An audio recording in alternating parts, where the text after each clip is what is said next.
strikes 10, coffee time again, while the world is rushing to its judgment day, judgment day. Greetings, this is Phil Amerson again with The Belonging Exchange, a short video because, and we're fortunate to have music at the beginning and the end of the podcast by Ken Miedema. Ken will be our guest in an upcoming episode where we do a longer interview, and so I encourage you to look for that. Today on the Because video, I want to talk a little bit about doors that open and close. I still remember the time when I was working in Los Angeles that I went to what I thought was the right meeting time and place. It was a Jewish synagogue, wonderful group of people I knew there. And I went inside looking for the meeting, and the rabbi wasn't there, but a secretary said, you've got the wrong week. It's next week. And so I headed back out of the synagogue. I knew the space, and for some reason, I took the wrong door, and I ended up in a lovely yard, but the door locked behind me. And so there I was at a synagogue in Los Angeles, west side of Los Angeles, trying to find a way to get out of a yard with a high fence. And the door was locked. I banged. I couldn't find a janitor. The secretary apparently couldn't hear me.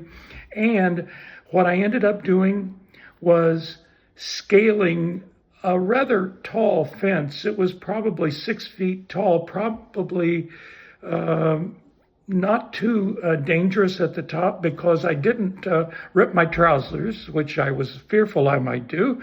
And I did finally, because there was some help where I could get my footing, I finally was able to get over the fence and down to the other side into the parking lot.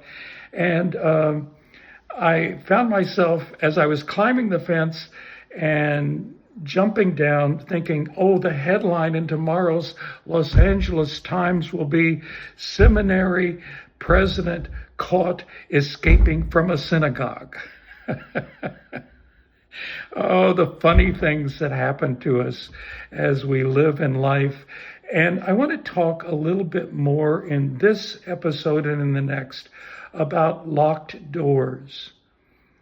Sometimes it's innocent enough, like that situation. And certainly in synagogues in this country for the last, sadly, decades upon decades, doors have had to be locked. But I've noticed that the pattern has also become that even in small communities where there is little danger, church doors are increasingly locked. And it causes me to think of the motto that the United Methodist Church proclaimed for years. And the motto was, open hearts, open minds, open doors. Ain't so true anymore. We'll reflect more about this.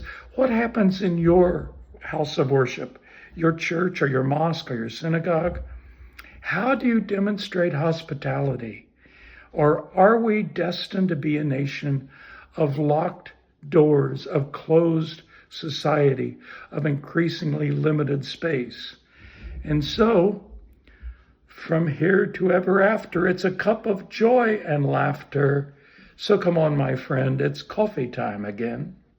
From now till ever after, it's a cup of love and laughter. So come on, old friend, it's coffee time again.